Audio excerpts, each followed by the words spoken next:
When I was a kid, my grandma, she would say, Apin, jeb, jeb, jeb. It's a word that we thought that we knew. Jeb, it means to eat. I came here to finish my study in biology. Being a biologist wasn't what I wanted to do. So I took that med school money that I saved up and I opened a restaurant in Montreal. For me, it's like a playhouse. Meet the people who feed you on Must See VT, an original digital series on Vermont PBS. This is Tyler. Tyler, with Grammarly's help, is writing an email to his boss, Anita. Tyler sits just 15 feet away, though it can feel like the distance to Antarctica, approximately 47 million feet. Tyler desperately wants Anita to like him, but doesn't want to sound unsure of himself. He also wants to explain the incident at the elevator. But this probably isn't the email for that. It's an email asking to lead a team workshop because more collaboration would be really helpful, beneficial. But Tyler worries that Anita doesn't think he's confident, especially after the time he told her, I'm a suppository of information. And she gave him this look, since he clearly didn't know what a suppository was. This time, Tyler is determined to find the right words, the ones that will connect best with Anita, so that when Tyler sends his email, he receives a response in just 4 minutes and 12 seconds. That includes phrases like, I'm impressed, and such initiative. And the distance between Tyler and Anita stops feeling so far. Grammarly, helping you connect. Go to Grammarly.com to download.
And keep it on speaker view.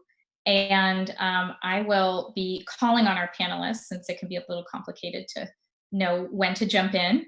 And I would just start with Anna Burke from Steps to End Domestic Violence, the interim director there, and just ask all our panelists, what is your experience like right now as you try to provide essential services to folks in the community? I know a lot of you are doing it yourselves and your whole organization is, so what's your experience been like? Sure, thank you. Good evening, everyone. My name, as Keisha said, is Anna Burke, and I'm the interim executive director at Steps to End Domestic Violence. Right now, our experience is quite interesting. We're trying to adapt every day to both the needs of service users, but also to any guidances provided by the state or the CDC regarding physical distancing, so that we ensure that we're protecting the health of staff, but also of service users. So I suspect we're going to continue to see an ebb and flow of calls through our 24/7 hotline. And those needs currently range from emotional support to both for a service user and or a family member or friend who's reaching out to understand how they could best support someone who might be experiencing intimate partner violence, but also ranging to needing access to emergency housing or reaching out to an advocate to set up an appointment to talk about the future of accessing stable permanent housing kit that is still attending relief from abuse order hearings Thursday mornings at family court. So most of our services are still available. Again, we've adapted them to meet the ongoing needs and requirements from the state to maintain physical distancing. The ones that we aren't really doing as much include our support groups. We used to host in-person support group, and now we've tried to transition that to be online in kind of a format like this with the necessary safety precautions. And we no longer do our play groups because, of course, that would require people to be together. And so we want to maintain, again, the health and safety of others. We did, for individuals who find that it's unsafe to call our hotline, we did recently launch a chat line, which is available Monday through Friday through our website, 8 a.m. to 5 p.m. So we're trying to think, again, of creative ways and innovative ways to ensure that everyone knows we're here we're adapting, but we are here and we want to provide the services as best as we can and meet folks where they're at. Thanks, Anna. And when you say chat line, someone needs a phone to be able to text, or a laptop, or how would they access that chat? They could use both. That's a great question. Thank you for asking that. They could use both because it's through our website. So if they're able to access the internet on their phone, they can click on the link on our website, or they can utilize like an iPad, or if they have access to a computer. Again, I know it's not perfect and not everyone has access to those kind of platforms, but we wanted to create another avenue through which people could reach out to us. Thanks. Okay, I'm going to turn to Corporal Nikki Moyer from Burlington Police Department and ask what has changed, what's remained the same, what's been your experience?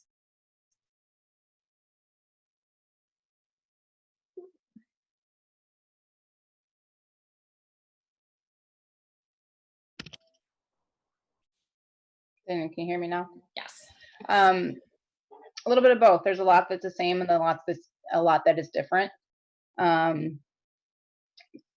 So just a slight introduction about myself as to possibly why I was brought in as a panelist for this. Is I was formerly the domestic violence investigator for Burlington and the State's Attorney's Office for about 3.5 years. And I've just recently transitioned back out as a corporal on the road doing patrol. So it looks a lot different during this pandemic timeframe, and how we're doing in giving the community the best service we can. And I do think that our interim chief, Jennifer Morrison, has done an amazing job at getting things implemented. And our deputy chiefs have been great at getting us as much personal protective equipment as possible. And when it really comes down to it, we are out there, we're doing the same job that we always have done, and we just have slightly different protocols. But when especially if we're going to be talking about domestics, if we get a call, we're responding. It's not, we're not going to just turn it away just for fear of this virus. It's not going to happen. We will be there and we will do what we can at that time. So a lot of that's remaining the same. It looks different. And then for me, being an essential employee and home life, it's different. I've had to, like, currently I'm in emergency leave. So I do appreciate the city of Burlington for implementing that, just for lack of childcare. So it's been a different world for the last 5-6 weeks for sure. But Cousie's still very active. The detectives with Cousie are very, very active. They're getting caseloads and they're working them. And so are our detectives. We've been in the news recently. So we're doing it. It's a very different ball game right now. And I do know that domestics are happening. They're just not being reported. I'm hearing of them just through my connections in the community, about people that are stuck at home and enduring this abuse because there's nothing else they can do. They can't leave. The batterer can't leave. And then if they do call us, what's happening with the jails and the courts, it's all very different and something that we've never experienced before. So I do worry that when things start opening up again, what reports we're going to get and how we're going to be able to kind of backpedal and get services where they need to be and help the individuals who've had to live through this ordeal, feeling very trapped in their own home, for sure. Interesting. Thanks, Corporal. Let's turn to Anne Moyer-Bralian from Safe Space at the Pride Center. Hi, everyone. Thank you so much, Keisha. My name is Anne. I use she, her pronouns, and I am an advocate with our Safe Space Anti-Violence Program, and that's housed within the Pride Center of Vermont. We serve LGBTQ plus survivors of violence in Vermont. So I just want to highlight that we serve survivors of intimate partner violence and survivors of other types of violence and discrimination. So that can look like sexual violence, it can look like housing and employment discrimination. And obviously these things can all be interconnected as well. I would say, really echoing Anna, we are experiencing a lot of similar ups and downs that Anna expressed. The predominant the majority of our services are still being offered, just with the caveat that we're not meeting people in person. So we have a support line. It's not a hotline. It's not 24/7, but it's open when the center is open, which is 10 to 6 Monday through Thursday, 10 to 2 on Friday. And we also have a chat line on through WhatsApp. And we're still able to connect people to different services and referrals that they might need. The one difference, again, like I said, is like the in-person accompaniment. So we're able to connect people to relief from abuse orders or RFAs, but we're not going in person to court with someone, but we would be happy to work with them to connect them with someone if they feel like they want someone. Like Anna was saying, that I know Steps is doing that, so that might be a referral that we would do with Steps. And we're doing like home like drop-offs or like drop-offs to different folks who might have certain like financial needs, grocery needs. We're just getting really creative right now with how we can support the community. Thanks, Anne. And Haley is going to put the different hotline numbers in the chat in case people don't have those on hand. And last but certainly not least, I wanted to round out our understanding of the experience on the ground and in our courts and in terms of services available with our illustrious and very passionate, supportive Chittenden County State's Attorney, Sarah George. We're really grateful to have you, extremely busy like all our other panelists, but probably even more so. And we just want to hear from you about how this has changed your role and what is available in the courts at this point. Thank you, Keisha. Hello, everybody. I think that the most important aspect of all of this that I'm hoping that this panel discussion will highlight and kind of go back into the community is that although our court is really, for all intents and purposes, closed, where people really aren't coming into it or out of it, we are still arraigning individuals who are held on bail, anybody who's incarcerated. We are hearing those cases every day, and domestic assault cases. So they're literally the only type of case that the governor made it, or that the judiciary made an exception for. So I think that, make sure that, oh, my thing's dying.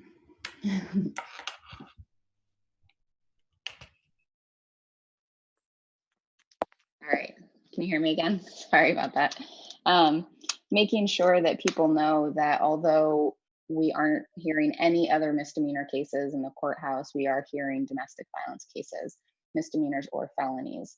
I think that the other, and that actually, just to make sure that the community knows that, to make sure that every law enforcement agency understands that, making sure that service providers understand that, and that potential survivors or victims of this violence know that if they do call law enforcement, that they are in fact responding to all of those calls. They're taking them just as seriously, if not even more seriously than they ever have been, because they understand the additional risks involved, but also that we are charging them and arraigning cases. I think it's complicated in the, we usually attempt to separate after somebody is arraigned. That is far more complicated now than it used to be.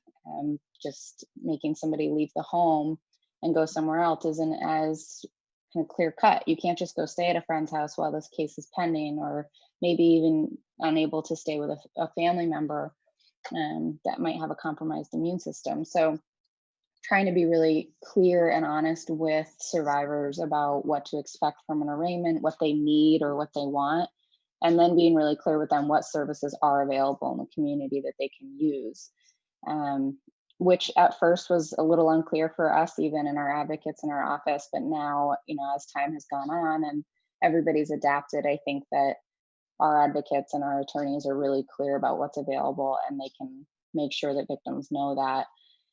I agree with Corporal Moyer. I think that our docket has not seen a major increase, which I know other counties have, and I'm grateful we haven't. But I do think that is because they're not being reported, or that they're going and the optimist in me is hoping that they're getting the services they need and not needing law enforcement or prosecutorial um, influence, but that's unfortunately not likely the case. So I think that just making sure every survivor knows what resources are available to them if they can't get to us, get to Nikki and I, if they can handle it themselves ahead of time. That's everybody's goal. But we are still doing them and taking them very seriously, and always happy to answer any questions for anybody that has them. And Sarah, as Corporal Moyer pointed out, there's the potential that there could be a surge in people seeking support as they think more housing or other options are available to get help. Are you talking about that in the courts, the possibility of a surge in cases as things warm up and will come back out? We haven't really talked to the court about it a lot. I've talked to my staff about that. Just in general, while this closure has been occurring, we've been declining a lot of cases that we might typically bring. Really low level, nonviolent, non-victim cases, sending them through restorative justice practices or not charging them at all, even when there's probable cause, which we wouldn't typically do, obviously, but the reasoning behind that is because of that surge that we expect, not just in domestic violence cases, but all the cases law enforcement has been working on along the way that we aren't allowed to arraign right now. Those are going to flood our courts once we're reopened. So we've been trying to prepare for that along the way so that when it does happen, we can still focus on the cases where we have victims, and especially if there's injury. Thanks, Sarah. So we hope and believe that, majority of the people who are safe enough to watch this on CCTV or be present now are folks who are really concerned about loved ones, friends, people in their lives who might be going through this. We've seen posts on social media about reaching out and if you need help. What do you think are the safest and most effective ways for a friend or a loved one to get information from someone who may be unsafe, to let them know that they're here to support them? And let's start with our advocate. So let's start with Anna at STEPS for that question. Sure, thank you. This is a big question. I think about this a lot because it's difficult. It really depends on a situation that someone's in and their safety. But I think some creative or potential solutions, and I say this with my advocacy hat on, is to check in with the person and see what platforms the abuser may have access to. So if an abuser has access to someone's Facebook account or other social media accounts or even the cell phone, maybe texting or emailing or messaging is not really a safe option to check in with that person. So I would kind of start there. But I was also thinking about maybe setting a day during the week or a time where you have a check-in through a safe method. So if it is over the phone, and just check in with that person and just see how they're doing so that you have these regular check-ins with them and you can kind of gauge where things are at. And also things like seeing if something like, hey, do you need some food supplies? Can I drop them off at your doorstep? Obviously with not going in so that you don't expose each other, and just doing kind of a visual check-in with somebody like that. So these are some of the creative things that I'm thinking about. Of course, there's always 911 and the police. But we have had individuals call us, our hotline, and we're happy to talk through things with individuals, knowing again that we are mandated reporters. So if there is a disclosure of child abuse, we would have to report that. But I do think that there's an opportunity to spend some time talking through some strategies with us, so that we are a support for our community members. Great. So a friend and loved one can call the hotline and get some support as well if they want to problem solve with you all. That's really helpful.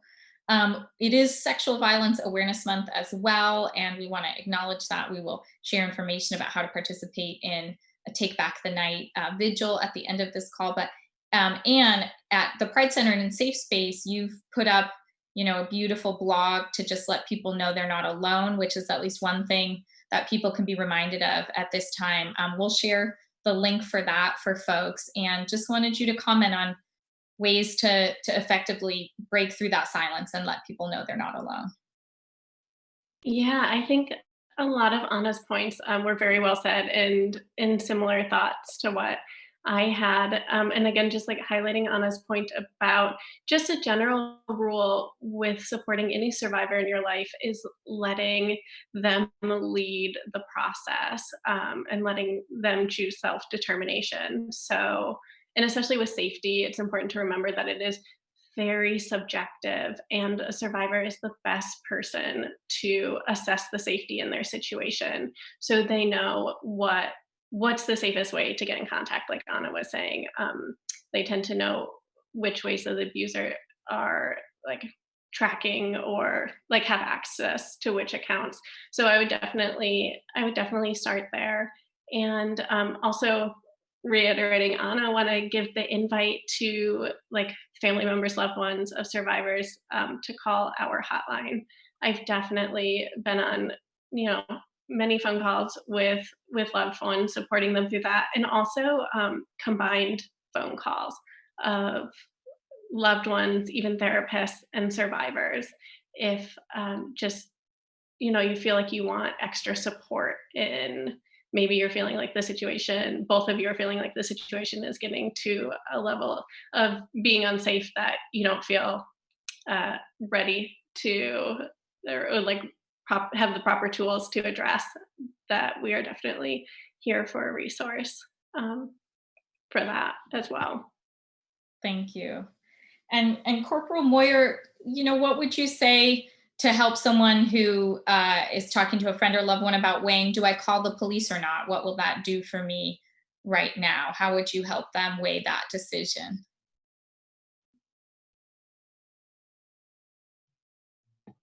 It's different because I'm not in that role anymore of the DV investigator. Because normally I would say, then just call me, text me, and we can have a kind of coded conversation. And that's still happening because I'm still very connected to the state's attorney's office and their advocates, as well as the Department of Children and Families and everybody associated there. So they do know how to reach me, and I do get emails, and some have my personal cell phone. So we do kind of have a coded idea of what's going on. The current domestic violence investigator is Christopher Sweeney, and he has a cell phone.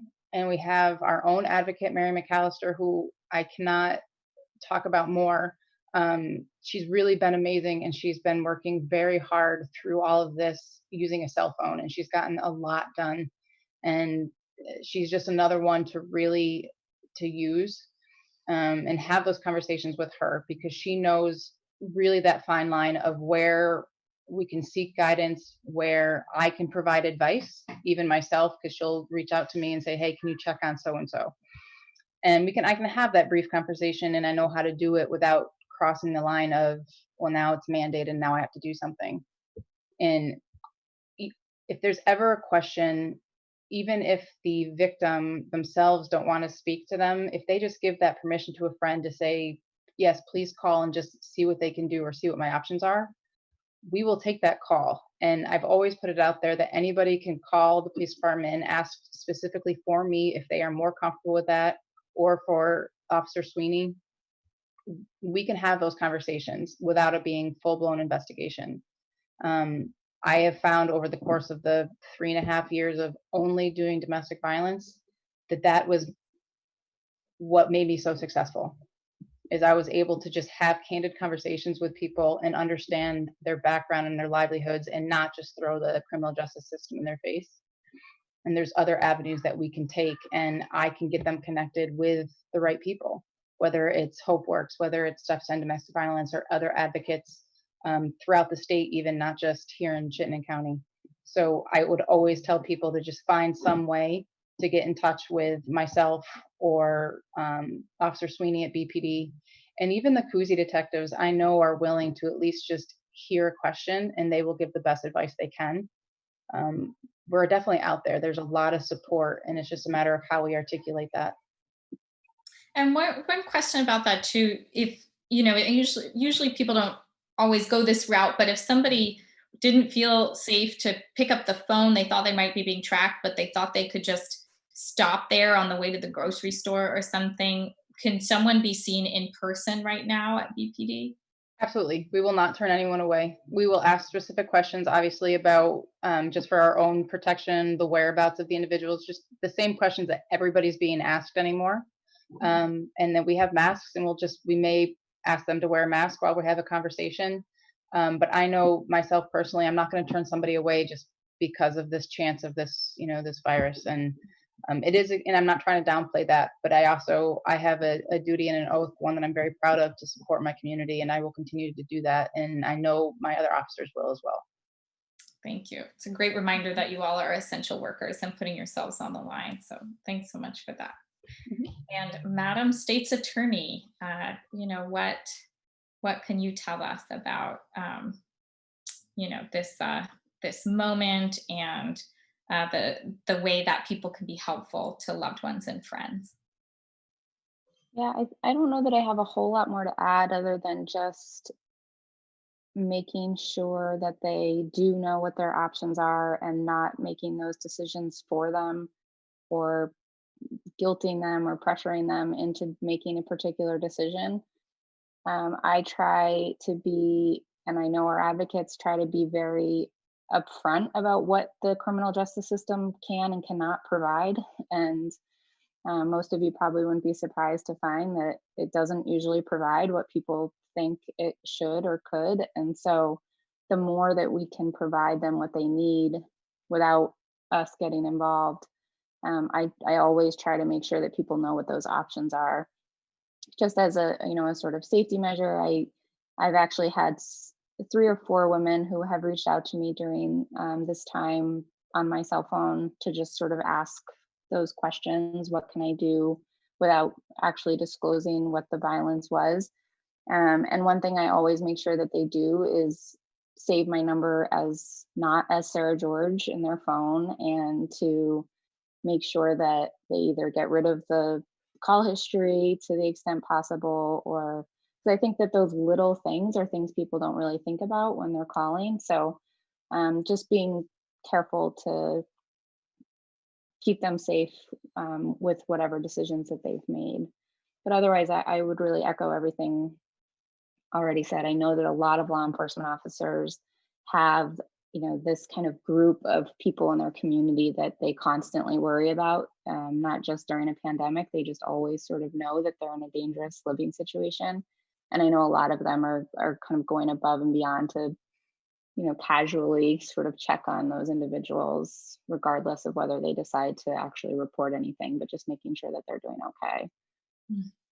Thank you. And I'm going to see if we can popcorn around, because this might be a question where people think of things as they go. But what have been the services that are hardest to provide? Not trying to discourage anyone for calling for any reason, but sounds like housing has come up, and things that you're probably frustrated you can't do as much to support people around, and implications around when we come out of the pandemic, how much those resources might get used or strained. Who wants to take that one first?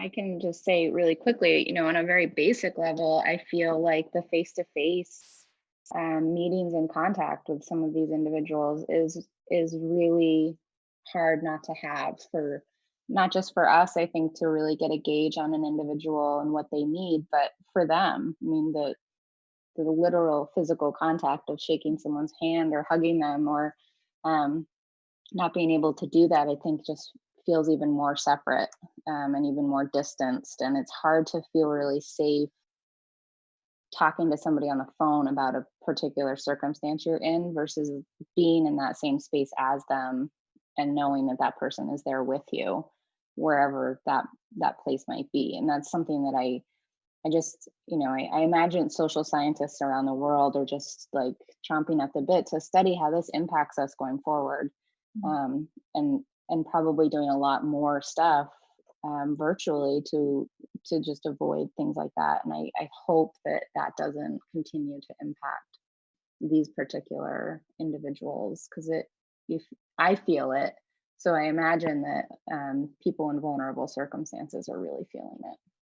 Thanks for sharing that, Sarah. That's just such a human element, that we're all feeling really isolated. And the most important thing you can do to help a survivor is let them know they're not alone. And it's hard to do that without the physical presence. It also reminds me that there's often a cultural layer to that too. Picking up the phone and using a hotline can feel very stilted if you're from another culture that's very interpersonal. So I just want to throw that out there as others answer the question. I remember at Steps, there were a lot of women in immigrant communities who were saying, I don't want to call the hotline. I don't know who that is. I just want to come see you directly. And so maybe adding that component into your reflection. I can go. I echo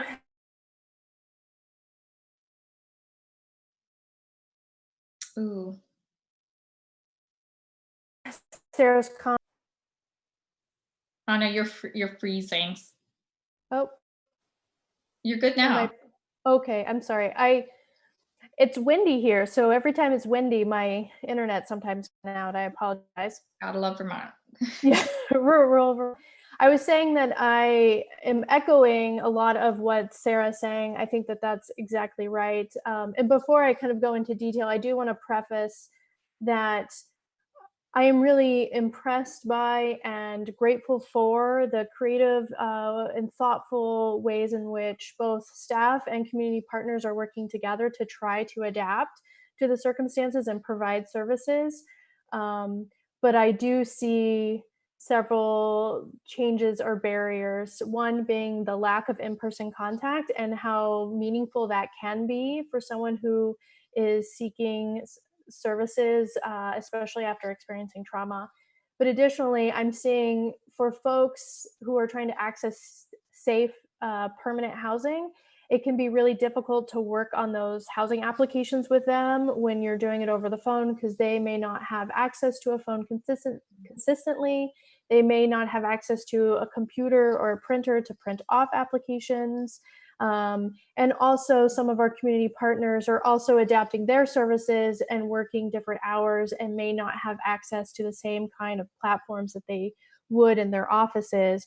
So it's really difficult to kind of make sure that people are able to complete the applications and then submit them.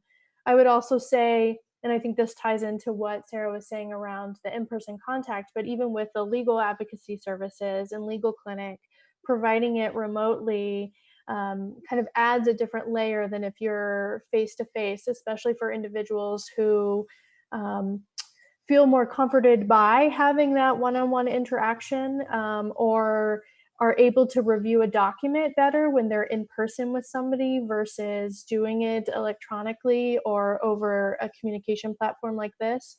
So I think that those are some of the hardest situations that we're seeing, and then just making sure that people know we're here and that we want to help and we're again willing to adapt and meet folks where they're at. Thank you. Piggybacking off of both those comments, it's housing for us. I mean, it was before the pandemic, it's during, and it's going to be after. I know that advocates we're always having conversations about how to get safe and affordable housing for survivors of domestic violence. And like Anna was saying, just the paperwork side of it has become more complicated. There's also we had several folks who were lined up to leave, and folks who work with and have supported survivors of domestic violence know that that can be a years and years long process and a really hard decision for someone to make. And then COVID-19 hit and they didn't leave. And so that's sort of been heartbreaking because of fears of, if I'm going to leave, am I going to encounter the virus? Like, again, it totally shifted that safety calculation that people have been doing because it added this like outlier bit of data into the situation. So yeah, I'm just really hoping, I'm not sure what it's going to look like, post all of this. And I'm hoping that we can come together and really think about like housing as be creative about housing and keep survivors to the forefront of our responses to offering affordable and accessible housing to folks. Thanks, Anne. It's a great point. Corporal Moyer, anything you would add? To add, no, but it's a conversation I've had at the council meeting in Montpelier continuously is housing, and it will always be an issue. I don't see it turning around quickly, even during this pandemic, after it. But hopefully, the powers that be really kind of had their eyes opened a bit during all of this as to what the needs are, not just for our current victims, but future ones as well. Housing is a major issue. It's a major concern on for all victims aside, not just domestic or sexual victims. So it's one that we're going to be constantly faced with. For me, I still get to see face to face a little bit. I check on the people I've worked with over the years pretty frequently on my drive-bys, even if it's just a quick wave from my car, a talk on the porch, and they do appreciate it very much. So again, I will put myself out there for any of you who have clients or people you're working with that don't mind a uniformed officer rolling by. I have no problem doing that and touching base and just giving them a person-to-person feel again. Yes, I have to wear a mask, so I'm going to look a little bit different and not quite my smiley self, but I will definitely touch base and give them that encouragement that we still are out there, that it's not just a facade or anything that people are just talking through the phone. So the supports are there, it just looks a little different. Thank you, Nikki. Sure. So I think you all have started to touch on it, but we know that the first wave of this crisis was really about health and safety and limiting real mortality and illness. And the second wave of this crisis is really an economic one. There's global research to say that the economic toll of this and the stress, the unemployment, will exacerbate domestic violence situations. What are you anticipating? I mean, housing has come up and even deepening on that subject, but what are you anticipating in terms of how the unemployment and the financial stress and economic stress will affect your work? I could go. Again, I don't mean to belabor the point, but I do think that it will compound the chronic and systemic housing insecurity crisis that many survivors are already facing when they're fleeing intimate partner violence. And although the root causes of intimate partner violence stem from the unequal power dynamics rooted in social structures and power and control, I do fear that the additional economic hardship, like you mentioned, will create these added stressors and exacerbate violence in the home. So I suspect and anticipate an increased need in economic supports, and not just related to housing, but in addition to utility access, and just kind of day-to-day food access. I'm also worried about employment opportunities and lack thereof for folks, and the changing dynamics and access to the job market and what that looks like. I also suspect an increase in legal assistant needs, especially related to custody, parental rights and responsibilities, and what that might look like, and or an increased need and access to relief from abuse orders particularly once the stay-at-home order is lifted. So I suspect, and one thing that I've talked about with staff is that there is going to be an increase in calls starting this summer and probably well into the fall, especially if there is a second wave of COVID-19. So just preparing our systems and our community partners to work together to try to tackle some of those systemic, economically rooted issues that will compound the experience of survivors. Thanks, Anna. Yeah, Corporal Moyer. To echo on all of that, I think we all have the same underlying ideas of what to expect and what's going on. There's always just basic needs. and we still are fighting that battle of getting basic needs for our victims, for anybody in situations. So it's going to be 10 times harder. But I also want people to be thinking about not just basic needs, but we've already been looking at substance abuse in our state and how to better support that. It's going to get worse after this is over. And if you look at it, we still allowed alcohol sales through this whole thing and easy access to alcohol. And I know that that's ongoing in our community, if not worse. So whether that's how, and I would just studies show, I would believe that the victims, and that's how they're getting through their days. And I'm not here to judge them, but it's going to be assistance for substance abuse on both parts. I would say most of the batterers that we deal with are probably unemployed at this point, just based on the type of jobs that we typically see them doing. And now we also have increased alcohol consumption. So we're going to be fighting that battle through, like they said, through the summer into the fall. And we're going to have to really throw more supports that way as well, on top of basic needs. Really good point. Thank you, Corporal. Yeah, Sarah. I feel like I don't want to add to this is a really depressing question, but, I think that something that is going to come up is, the millions, I think it's like $423 million the governor has estimated we're losing in general fund money. And that money is what pays prosecutors and public defenders. So I can only imagine that we're going to be losing positions for prosecutors and defense attorneys around the state. So at a time when a lot of that is likely going up, the ability for the system to take it on is going to be going down.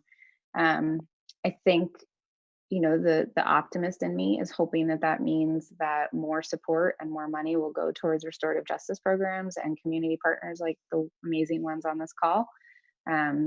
So again, they can be addressed. Those issues can be addressed in the community and not in the system, but it is a reality that should be out there.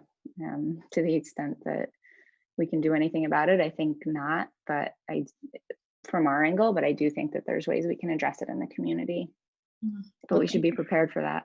Yeah, and thank you for being an optimist and having a hopeful note for that sobering picture of, a lot of money lost in the state means a lot of services that are in jeopardy. So yeah, important reminder, we might need paradigm shifts and big structural change. Anne, is there anything you wanted to add to this one about the economic impact? A lot of echoing that. I agree. I think this is going to have a huge economic impact on so many people, but especially survivors of domestic violence because of what we know about like financial control playing a huge role in the power and control that happens in relationships. And like steps we're starting to have conversations about preparing for what we think is going to be an inevitable surge in seeking resources. We already serve a lot of people who are financially and housing insecure, and we work with people with multiple marginalized identities that like this is compounding for them. So we're really expecting to see almost like shift a lot of our services to figuring out how to support, economic, financial, housing stability within our community, not just survivors of intimate partner violence, but also just our community as a whole. Thanks, Anne. And I hope as we think about what's very sobering and real concerns that folks are going to face compounded economic realities, we can also remember there's a lot of people who want to help. They're estimating about half of the country has been really deeply economically affected. And there's a lot of other folks in the other half who are getting stimulus checks and feel grateful at this moment for what they do have and want to help. How can people help you do your work? What will donations go to? Can they volunteer safely at some point? What can they do to help our fellow Vermonters, get safe and get back on their feet? Let's start with Anna. I feel like she was nodding her head most vigorously. So Sorry. no. A number of things. I do think that folks, when it is safe, volunteering is always helpful. We do have a 20-hour community advocate training coupled by a 16-hour hotline training for folks who are able to commit to the hotlines, and we're always looking for individuals to join in that capacity. So that is certainly helpful. And depending on the needs expressed by service users and or the service users in our shelter, we could always use in-kind donations, whether it's clothing or it's food or it's cleaning supplies, a number of things that would kind of set someone up for success when they do transition out. And The wind's blowing again, Anna, at your house.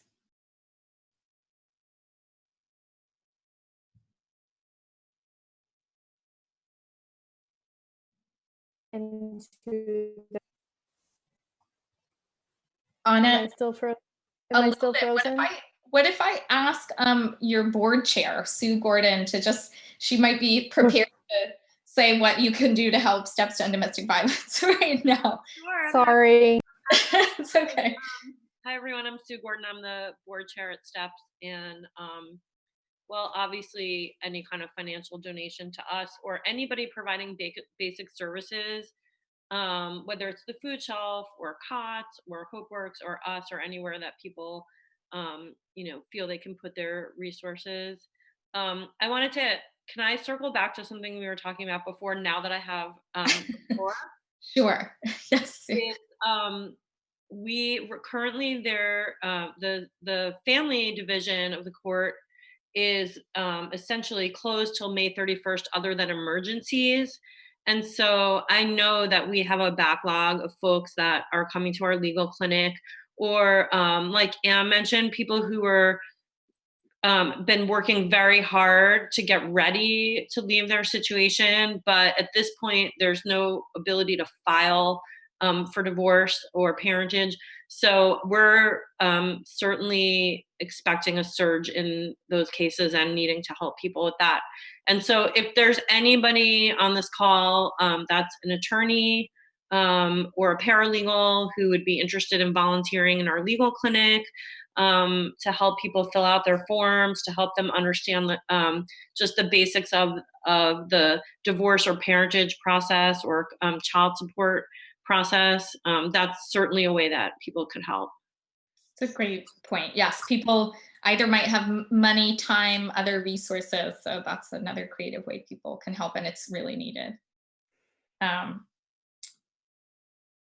Who else feels like jumping in? And we put the websites of Steps and Pride Center Safe Space up.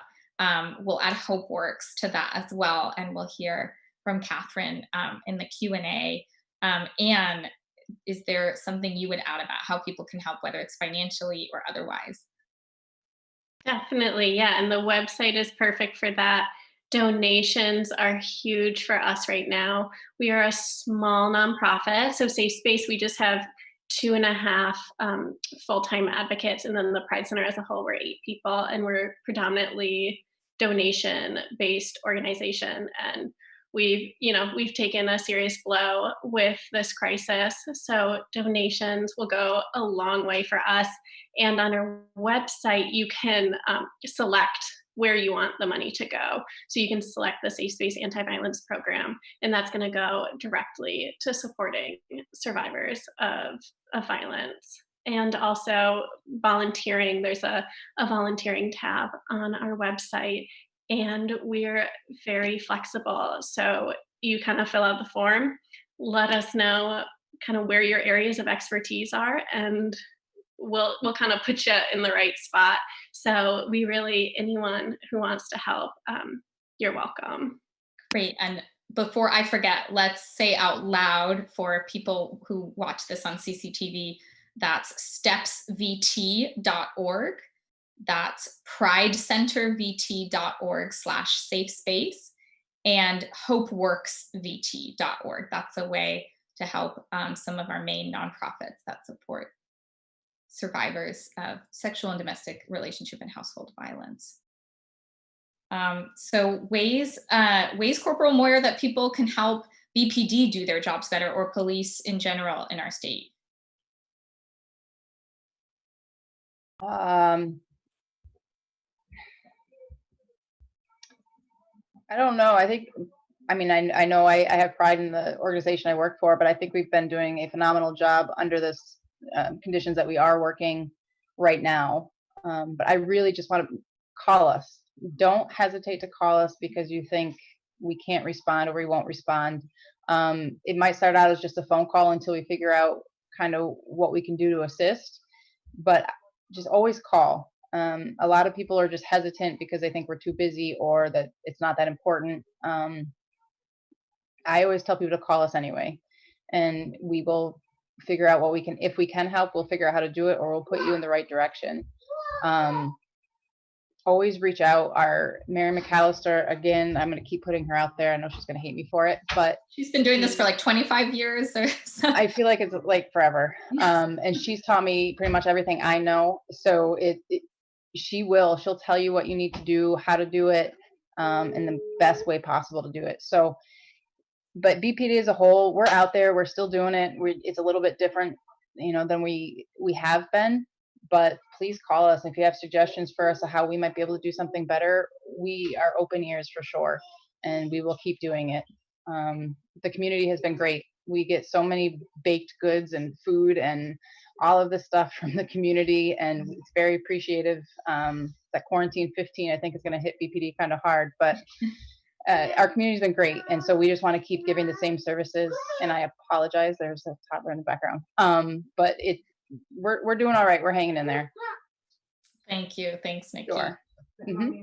And Chittenden County State Senator Sarah George, you've talked about big structural policy changes people can advocate for. What would you want, Vermonters and Chittenden County folks to advocate for when it comes to what you need in the courts? I think most people that know me know that my advocacy is that I want a lot less stuff in the courts so that we can focus on cases like this that are much more serious. And I want there to be every avenue for that individual to have covered everything that they need before it gets to us. So, it was part of that $420 million that we're losing. So many organizations and nonprofits that do rely on some state funding are at risk of losing that. And I would rather the money go to all of them before it comes to more money in the criminal justice system. So I think that for donating to those organizations, from my perspective, is actually better for the criminal justice system than worrying about us having enough money. We can take that from corrections. That's, they have plenty. But I would also just stress not just organizations that are 100% kind of focused or mission statements around DV and SB and places like Safe Space, but also, like somebody said, recognizing places like Food Shelf and COTS and Spectrum and Mercy Connections and restorative justice programs, all of the Turning Point Center, all of the really incredible organizations that Chittenden County has that can take on a lot of that work that needs to be done when this is, well, not just now, but going forward, that will hopefully alleviate the number of cases coming into the system at all. So that's where I would rather everybody focus their attention. And, I think that there are going to continue to be cases that we don't charge. And so to the extent that there can be some community understanding around why that's happening, I think it's hard for some people to at first understand why we're not charging cases where there's probable cause, and understanding the priorities that need to be taken and the time that we have and the resources we have, focusing on the people that have been harmed. Thank you for being such a refreshingly compassionate state's attorney, Sarah. Really thank you, Keisha. Those were the questions that I had, and we're just about on time to close out this formal portion of the panel. and to thank our panelists on behalf of the viewing audience who may see this via CCTV to know more about their ability to help loved ones and friends stay safe from relationship violence, domestic violence, sexual violence, and get help into the future. And so we're going to invite Channel 17 to end its recording and have a safe space for Q&A for the folks